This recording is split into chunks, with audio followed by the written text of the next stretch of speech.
প্রিয় দর্শক, পারমাণবিক বোমা বানানো ছাড়া ইরানের সামনে কোনো পথ খোলা নেই।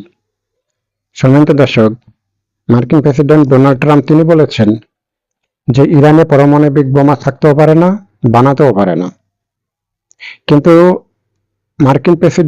সাবেক মার্কিন প্রেসিডেন্ট বারাক ওবামা তিনি একটা অফিস উদ্বোধন করাকালীন তিনি একটা বক্তব্যতে বলেছিলেন যে ইরানের উপরে যা কিছু করা হচ্ছে তাতে ইরান কিন্তু পারমাণবিক বোমা বানানোর ব্যাপারে আগ্রহী হয়ে উঠতে পারে। এটা কিন্তু আমেরিকার সাবেক প্রেসিডেন্ট বারাক ওবামার কথা। প্রিয় দর্শক, রাশিয়ার প্রেসিডেন্ট তিনি কিছুদিন আগে একটা কথা বলেছিলেন যে একটা দেশে যদি পারমাণবিক বোমা থাকে তাহলে সেই দেশে কিন্তু বড় কোনো আক্রমণ করতে কেউ সাহস পায় না এবং ছোটখাটো আক্রমণও হয় না। প্রিয় দর্শক, তারা যে কথাগুলো বলেছে আসলে এই কথাগুলো কিন্তু সময় উপযোগী কথা। বর্তমান ইরানের উপরে যেভাবে আক্রমণ হচ্ছে, আক্রমণের স্টাইলটা কি দেখেন, এটা একটা কেমন যেন খেলার মতো। মানে আমার যখন মন চাইলো আমি একটা মিসাইল ছুড়ে দিলাম, তাদের তেলকুপি যেয়ে পড়লো।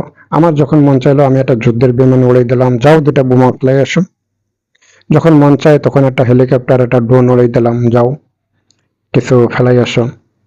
এর ভিতরে জেনেভাতে শান্তি চুক্তি হয়েছে, তারপরেও আবার সেই 14টা বিষয় নিয়ে সেখানে কথা উঠছে। তাহলে ইরানের উপরে যে বোমা ফেলাবে না বা ইরানের উপরে বোমা আপনারা ফেলাবেন, এই বিষয় বাদ দিয়ে কি শান্তি চুক্তি আপনারা করেছেন? প্রিয় দর্শক, ইরানে যদি পারমাণবিক বোমা থাকতো তাহলে ইরানের উপরে আসলে যখন খুশি তখন এরকম আক্রমণ করতে পারতো না। এবং ইরানে পারমাণবিক বোমা যদি থাকে বা ইরানকে যদি বানানোর সুযোগ দেয় তাহলে এখানে লাভ ক্ষতিটা কি? ইরান যদি পারমাণবিক বোমা বানায় বা ইরানে যদি থাকে তাহলে সৌদি আরব, তুরস্ক তারাও নাকি পারমাণবিক বোমা বানানোর জন্য উৎসাহী হয়ে উঠতে পারে।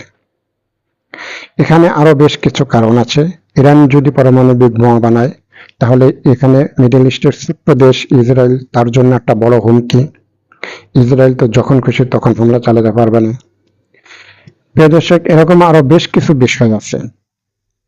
কিন্তু বর্তমান যেভাবে ইরানের উপরে আক্রমণ হচ্ছে তাতে তো আসলে তাদের এই পথ অবলম্বন করা ছাড়া, এই যে পারমাণবিক বোমা বানানো ছাড়া আসলে তাদের সামনে আর কোনো পথ খোলা আছে বলে আমার মনে হয় না।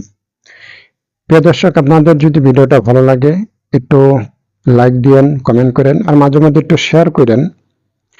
আর যারা ইউটিউবে দেখবেন তারা সাবস্ক্রাইব করবেন। আজ এ পর্যন্তই। আল্লাহ হাফেজ।